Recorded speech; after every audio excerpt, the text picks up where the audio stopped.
പ്രിയ പ്രേക്ഷകർക്ക് സീരിയൽ ന്യൂസിലേക്ക് സ്വാഗതം. കൂടുതൽ സീരിയൽ ന്യൂസുകൾ അതിവേഗം ലഭിക്കുന്നതിന് ഈ ചാനൽ സബ്സ്ക്രൈബ് ചെയ്യുക. ബെല്ലൈക്കൺ മറക്കാതെ ക്ലിക്ക് ചെയ്യുക. വീഡിയോ ഇഷ്ടമായി എങ്കിൽ ലൈക്ക് ചെയ്യാൻ മറക്കരുത്.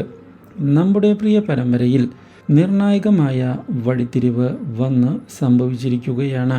ഒടുവിൽ കാര്യങ്ങൾ മനസ്സിലാക്കിയിരിക്കുകയാണ് ജയ.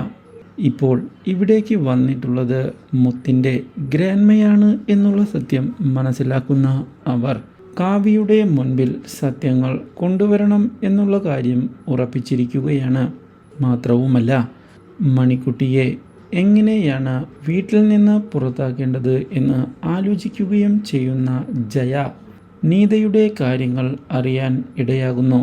ഇതോടെ നീതയുടെ ഭർത്താവിനെ ചെന്ന് കാണുകയും നീതയെ സഹായിക്കാൻ താൻ തയ്യാറാണ് എന്നും അതിനുവേണ്ടി തൻ്റെ കൂടെ നിന്നാൽ മാത്രം മതി എന്ന് അറിയിക്കുകയും ചെയ്തിരിക്കുകയാണ്.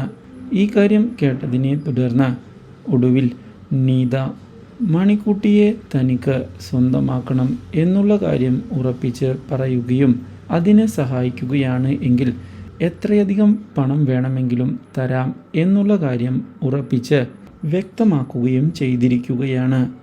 ഇതേ തുടർന്ന് ഈ കാര്യം അറിയാൻ ഇടയാവുകയാണ് ഭരത്. ഇതേ തുടർന്ന് പൈസ സ്വന്തമാക്കണം എന്നുള്ള തീരുമാനം എടുത്തുകൊണ്ട് മുന്നിലേക്ക് പോകുന്ന ഭരത് പുതിയ ചതികളുമായി എത്തുകയാണ്. Do like, share and subscribe.